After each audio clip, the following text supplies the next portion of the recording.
believe it! I swear I do not believe it! And they are back on terms!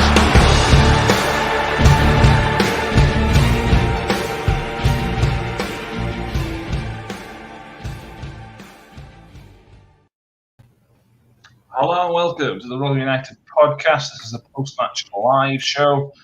So first of all, I'll say feel free to get involved, comment whether you're watching on Facebook, YouTube or Twitter. Just reply to the post and you'll be able to we'll read out some of the comments. We are going through a 1-0 loss, as you see below us, to Reading, with Morrison scoring on the 26th minute to take the 3 points back to Reading. Just me and Mick today. Hi Mick. Hello. It's going to be a long 20 minutes, this one. Oh, God. That was a very, very, very, very poor performance. Everything was, for me, I hate doing this. I hate being negative, but I can't help myself. I found myself getting really frustrated during that game. The levels of everything, of everybody, was below. Johansson had a decent enough game again, but I suppose you might be able to question him for the goal. That might be a little bit harsh. Make initial thoughts. Poor performance. It was just panicky. We're just panicking. We're panicking in possession of ball. We just can't wait to get rid of it. The key for me and the difference between those two sides today is the movement off the ball. One of the reasons why, for me, we're panicking when we're in possession of ball is because there's no options. There's no options available. Nobody's making themselves available. You watch the movement off the ball when Reading get it, and there's movement all over the pitch. There's options all over the pitch. But overall, the performance was just, it was dour. It was a team completely devoid of any confidence in themselves, which I don't get. I don't understand. And we're back to that situation now where we're just not creating any chances. We don't lot of scoring, do it, and I know we nearly did on a couple of occasions, but I said before we started recording, if that wild shot at end would have gone in, that would have been absolute robbery from a Reading point of view. I know they didn't have many chances. I don't think they had any chances in the second half, but there's no way in a million years that we deserve to get anything out of that game. For me, it was nowhere near good enough, unfortunately. No. So we'll go through some comments. We're going to start with a positive. Stephen Adams messages, congratulations to the referee, no complaints. How refreshing to say that. Referee had a decent game. Yeah, we're all right. I've no real issues. I'm quite looking forward to seeing the goal again. I'm not 100% convinced. I've seen it once from the right angle, just the once. There did appear to be a hint of offside, but... there was the incident shortly after the goal when they hit the post, which I assume again that the linesman must have been on his phone for that one because he must have been 15 yards offside. But anyway, thankfully they didn't lead to a goal. But yeah, I thought the referee had a decent game. Premier League referee, innit? So without wanting to put a negative slant on it, it's what you would expect. Certainly better than the dross that we've had for the bulk of the rest of the season, without a doubt. Yeah, without a doubt. I agree with that. Definitely. Callum Gibson, poor performance from us today creatively. We weren't good enough and we couldn't string passes together on the attack. Embarrassing, the only shot came in the 90th minute from Clark. Can't believe we only have one fit centre-back play against Sheffield Wednesday. There's a small chance, I think, that Woody might be fit, but I think it's a very, very small chance. Icky's obviously suspended. Clark Robertson, me and you are massive fans of Clark Robertson, Mick. Yeah. This is a different injury. It's not his foot again. This time it's his hamstring, which, as we saw with Jim Lindsay, can go at any time. But just as Robertson gets a run of games, he's out injured again. Yeah, I mean, I said it on the podcast didn't I, about Freddie, that if he didn't have any luck, if he didn't have bad luck, he wouldn't have any luck. That seems to be permeating throughout the club at the moment. We've got issues there now. We've got two players fit who are capable of playing in that position, and one of them is not a centre back. To be fair, I don't think defensively they had too many problems. They're not going to not going to come up against Lucas João or anybody even close to being like him when we play Wendy's.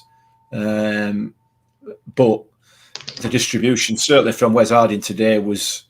I mean, if we'd been playing 30 feet up in air, then his distribution would have been fantastic. But other than that, it were poor. But he's playing out of position, and changing formations 10 minutes into a game is never a good thing, is it? And I know that sounds like an excuse, and it probably is an excuse. So I'm not gonna dwell on it, but it doesn't help. The issue is we basically went to 4-4-2 quite early. We only had one winger. We were playing with one winger and 3 central midfielders. You can't do that. There's no balance. Again, I don't like having a go, but you can't play 4-4-2 with 3 central midfielders. It doesn't make any sense. But what we did was, and I don't understand what Warney's thinking was here, he brings Ben Wiles on, puts up, and who's a central midfielder, puts Ben Wiles as a central midfielder at left back, and puts the left back into midfield. Yeah. When we've still got a left back on bench in Clark. Yeah. For me, I don't understand what the thinking was. There must have been some sort of thinking. Didn't really make any difference, did it? Let's be fair. It's so easy to defend if you know the attack's coming down one side.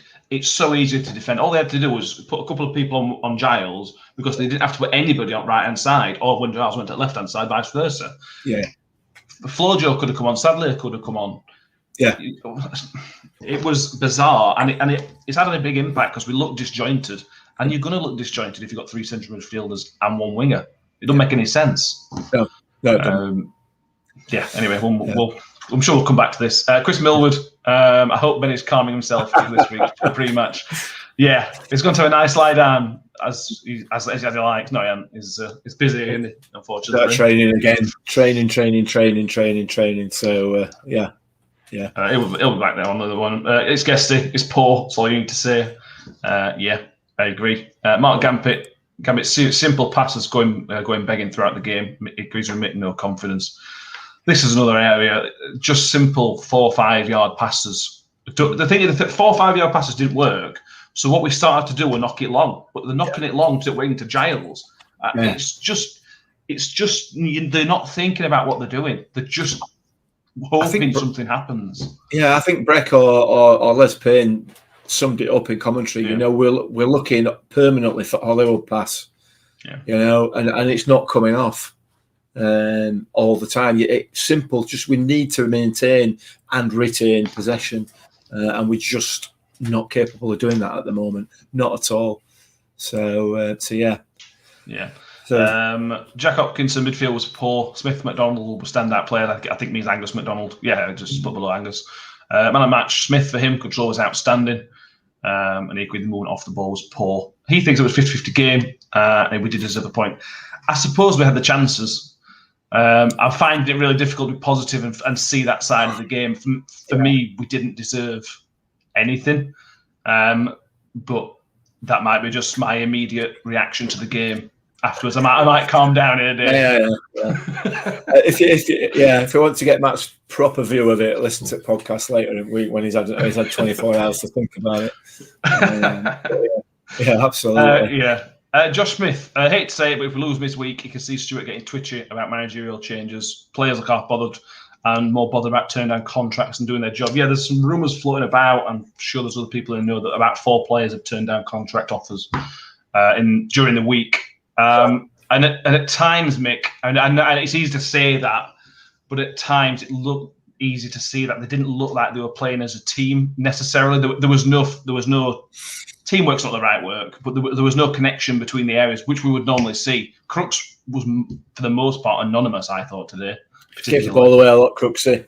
He did give the ball away a lot. If there's any sort of discontent within the team, I will be absolutely gobsmacked. I will be amazed.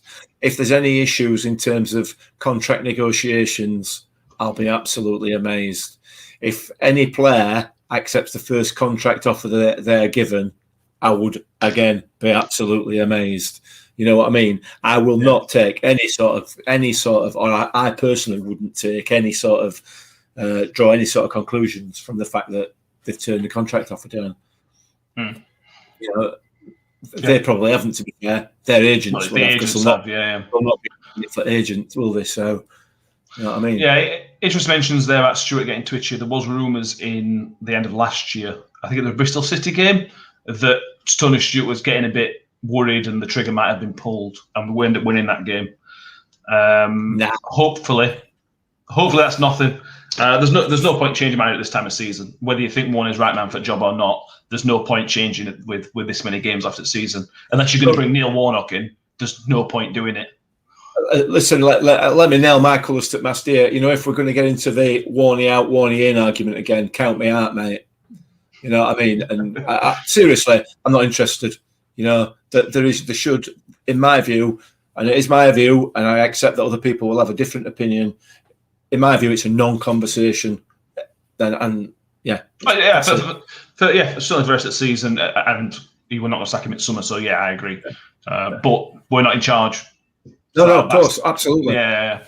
I think we both hope that nothing happens. I don't think it will. I think it'd be stupid if it did at this stage in the season. Any stage.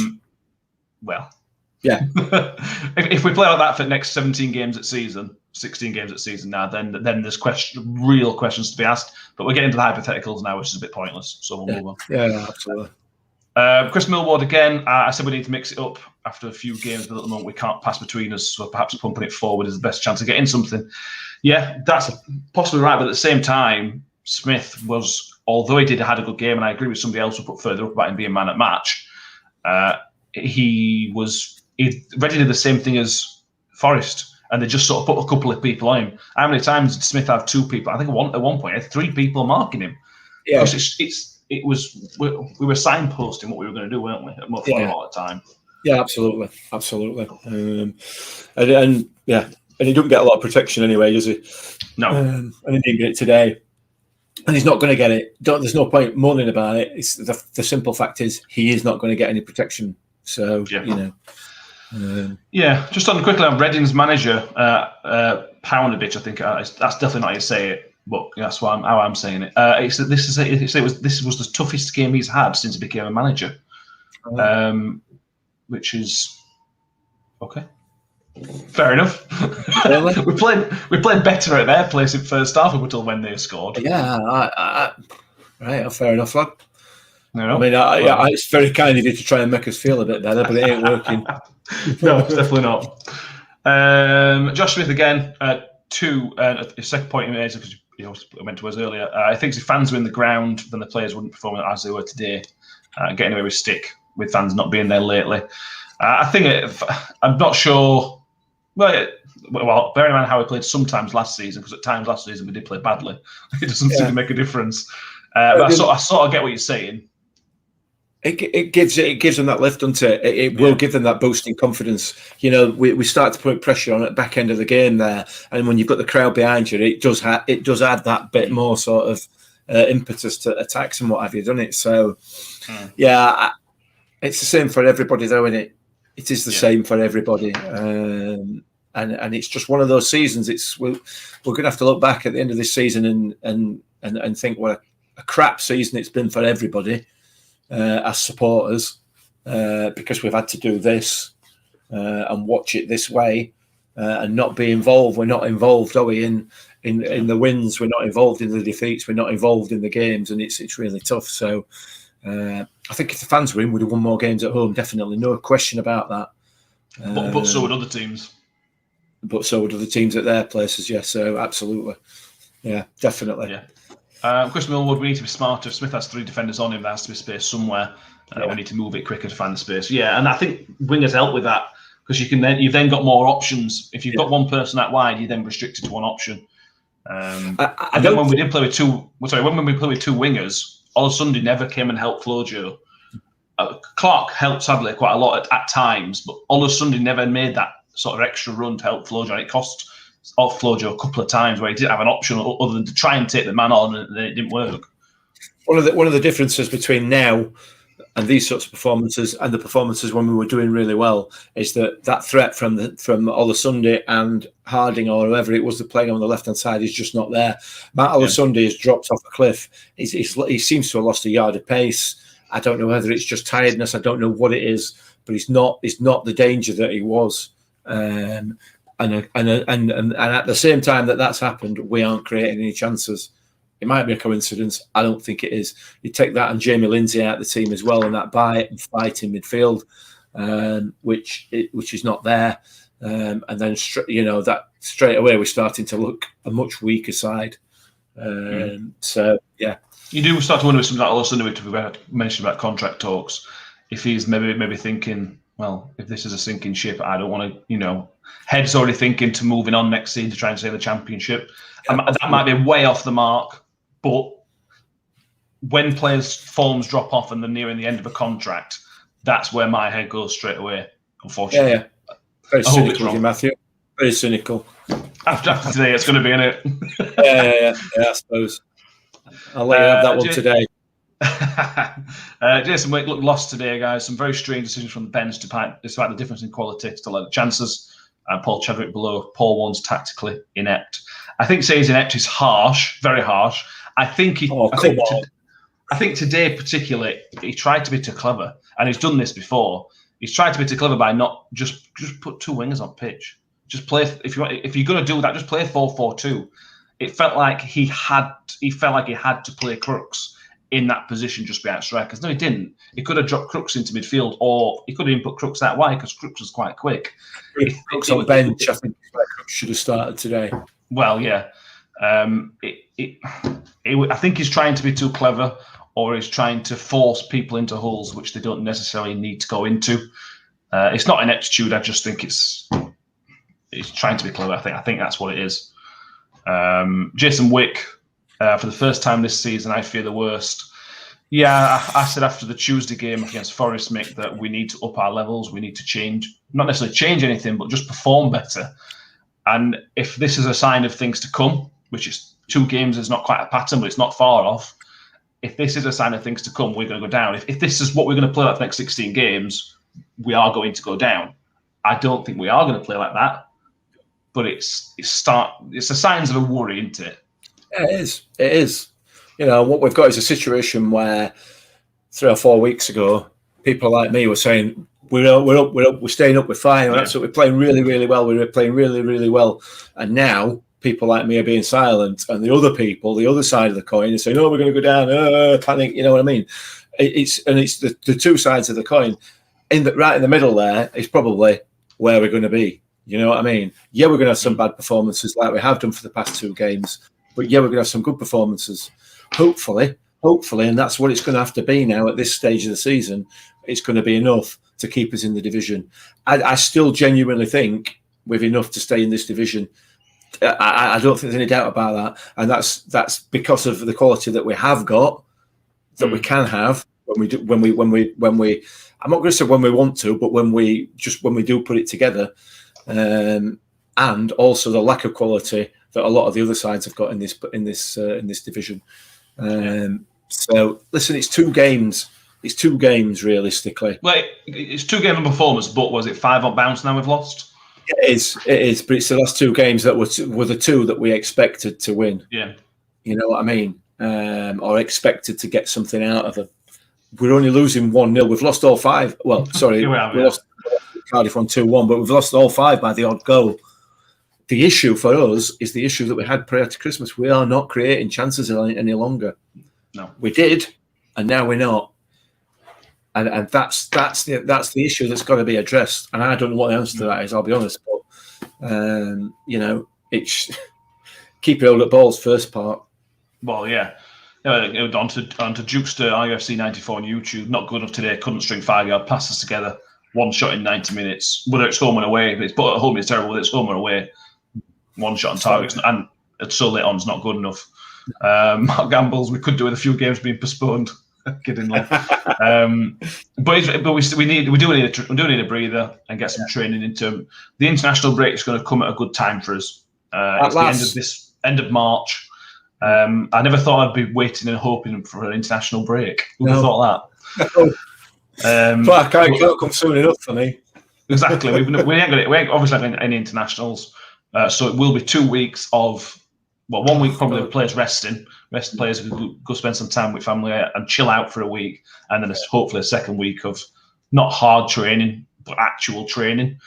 And then we get to go for what will there be left? About 10 games left, including the rearranged games, something like that. I'd be interested to know over the last 14-day period how many days they've actually trained. Yeah.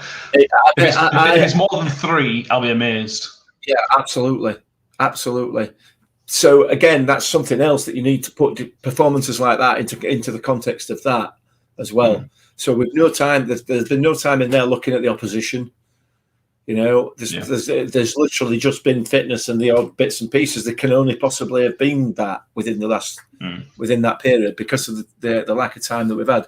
I accept that is probably the same for a lot of other teams as well. But yeah. Elliot Bashford on another theme. Fears for Warney this week. Another defeat could be the end. I can't see Tony Stewart leaving things as they are. Yeah, it's interesting. We don't really know what Tony Stewart's thinking is. Again, for any club, I think this time of the season, unless you've got a Neil Warnock type manager lined up, I think changing your manager would be suicide. You're getting somebody to come in with no training time. You've got to bear in mind he hasn't got a week in, week out to train. He's got to play Saturday, Tuesday to get to know new players. I think it would be a stupid time to sack a manager, no matter who your club is. And Bristol City brought Nigel Pearson in, and that's the example of somebody where it might be a good change. Or Rotherham going to bring in? They're not going to bring in a Neil Warnock. You're not going to bring in. We're not going to spend much time on this, but the whole point to do it would be to bring in a firefighter. There isn't really any firefighters going around, so what's the point? I genuinely think it'd be idiotic to change it at this stage in the season. But I know we know mixed thoughts. Yeah, you do. Lee Freeman, why does he refuse to put some lads on the bench? Cooper as a massive example of this, the youth kid. I suspect he'll be on the bench against whoever Pig is on Wednesday. Or he'll have to be. But at the same time, he's not played a professional game. He's only played for Gateshead. So if you were bringing on a striker, let's say you were bringing Coyote on 2 years ago, I could understand that because it's a bit easier for a striker to come in. For an 18-year-old kid, 19-year-old kid to just be chucked in at centre-back at championship level, it's going to be difficult. But I sort of see what you're saying. Matthew Hubson, with the goals drying up, do we give Hurst a start on Wednesday to boost his confidence? I'm going to come to you in a minute, Mick, but for me, he didn't even look like a footballer today. He came on and he touched the ball once and miscontrolled it. I really want to do well, Mick, but it's just not happening. I do. I kind of feel for him, but we've had this conversation on podcast many, many times, haven't we, in relation to George Hurst, and unfortunately, he is out of his depth. It's simple as that, and the issue with playing him on Wednesdays, as Matt suggested there, against Piggies, he's likely to get himself sent off. Yeah, well, he is, isn't he? Yeah. You know what I mean? And that's the last thing we need. So I'll be honest with you though, if I saw that fight from him, I'd be almost happy because I don't see that fight from him at the minute. Do you know what I mean? It's not for me. I don't think it's about fight. The key to it is for George Hurst, as far as I'm concerned, is and please, if anybody thinks I'm wrong here, please correct me. He is never in the right position. Yeah, he's never in the right place, and that is not about training. It's not about anything else. It's about football intelligence. And about, for me anyway, about the ability to actually read the game. And he's not reading the game. We had, and you know what my views are on. We had Danny Ward. Danny Ward was another player who was incapable of reading the game. It was always a yard or two in the wrong place, or on the wrong foot, or in, you know what I mean, just slightly the wrong position because he didn't read the game. And George Hurst is worse than that in terms of his ability to read and his positional sense. If he gets a tap in, it might change him. But if he gets a tap in, he's not going to be there, is he? You know what I mean? Yeah, I agree. For me, anyway, I might be wrong. I don't know. That's just how I read it. Yeah. Karen Gibson, thank God Luton beat Wednesday. But Birmingham pulled it back from 1-0 down to beat QPR, and we're now 5 points of safety. It's gone from a position where those games in hand were a little bit of a luxury, Mick, to now those games in hand are absolutely vital. Yeah, they are. But what we've now got to do from this point onwards is what we've done for the rest of the season. We've got to beat these teams around us. We've got to beat Wendy's. We've got to beat Birmingham. We've got to beat Wickham. We've got to beat Coventry. These are the battles that we have now got to win, and we've got them coming up. So we've got to start this on Wednesday, and we need to be going there and absolutely steamrolling them. They are a team with zero confidence. We've talked about the Millers today being maybe potentially lacking in confidence. If you want to see a lack of confidence, get yourself down to Swillsborough because there is none there. Yeah. Well, the next 4 games, I'm going to stop at because after that we've got Watford, Bristol City. But the next 4 games are Sheffield Wednesday, Brentford, Luton, and then Coventry. Luton have dropped off a cliff and all. So there's 3 out of 4 games there that we should be going into those games thinking, you know what, we can win this and we probably should win. Yeah. If we are going to mount serious effort at staying up, those are the games we've got to be picking points up in. It's 7 points from the next 4 games for me is probably a minimum. If we only pick up 4 points from those games, we're going to be in bother for me. Potentially, yeah. We're going to finish in a minute, but a couple more comments. AK92, not a coincidence since Lindsay's been out that we've been poor. We know that's a team that does what he does. But not many clubs have. Yeah, Lindsay's one of those that sums up Rotherham United. The way he plays is the Rotherham United way. It sounds stupid to have that, but that is how Rotherham United should play football, in my opinion. Absolutely. It's brilliant. AK92 agrees with him. Hurst always seems 5 yards away from where he should actually be. He's not got strikes that are needed. This is the thing. I agree. He doesn't look like it, but he scored a ton of goals at youth level, so that instinct must be somewhere. We must be doing something wrong. The club must be doing something wrong in terms of finding it out of him. No, I'm not wearing that. That. He knows where he needs to be on pitch. He can read the game as he's playing it. That how we're training him is irrelevant. You know what I mean? That's not. You can't train that into somebody realistically. I don't think. Yeah. That ability to read what's happening. So yeah. Jukester again, I'll be honest, couldn't understand why he let Tilt go back on loan when we've been playing 3 centre halves. Defence looked shaky once Robertson went off. Yeah, defensively, the first half after he went off looked very dodgy, but the second half they looked fine. They had the odd moment. I think, I don't know this, obviously, I'm speaking out of turn, so you'll correct us, but I don't think Tilt wanted to be here, to be 4th or 5th choice. From what you read, it seemed like Wally did want to keep him, but Tilt was insistent on effectively playing games. Which is fair enough. I wouldn't want to be sat on bench, particularly. No.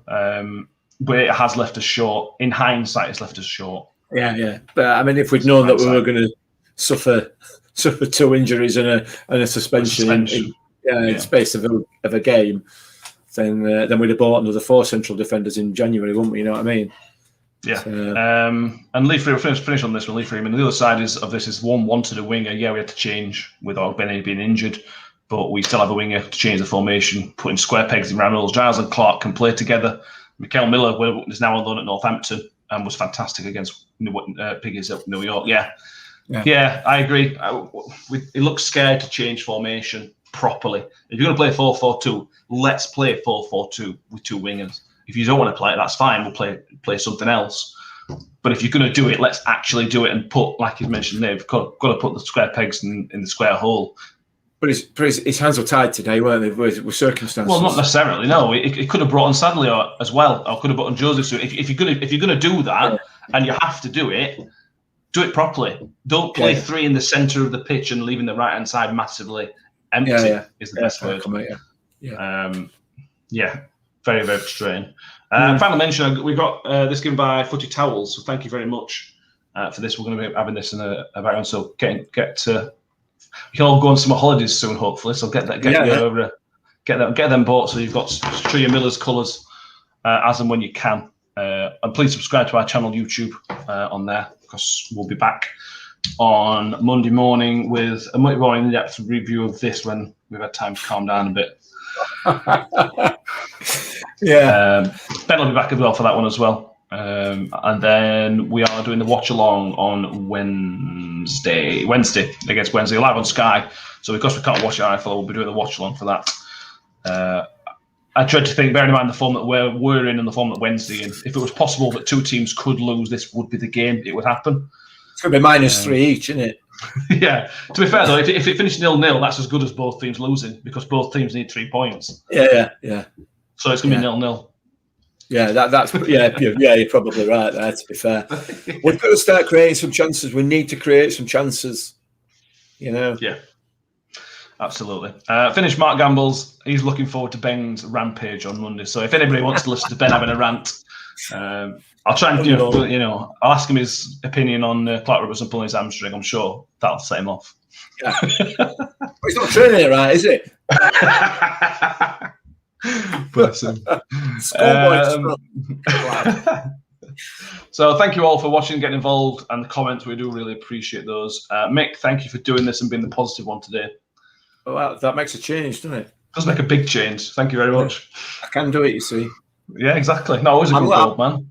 I'm aiming for that Sky job that you've got your eye on. Yeah, something like that. So yeah, we'll be back on Monday morning for the review of this one. Look ahead to Wednesday, and I'll watch it along on Wednesday, as I say, for that. So please do get involved and everything else. Mick's got something else he wants to say. We are up to 142 subscribers on YouTube. We're aiming for 150. So please come on. If you've got any mates or relatives or grandparents who get them to subscribe, please. On the button down there in the bottom corner, if you're watching now, please come on YouTube. Click on the subscribe button on YouTube. If not, get yourselves across to there and please subscribe to our channel. That would be really wonderful. Really appreciate it. Not that we're after likes or anything like that, but we are. Yeah, we are. Yeah, cool. So thank you all, and we'll see you all next week. Cheers for watching, guys. See you very soon. We will be going soon. Pringle looking towards Odegaard. Ravel, ambitious, but brilliant!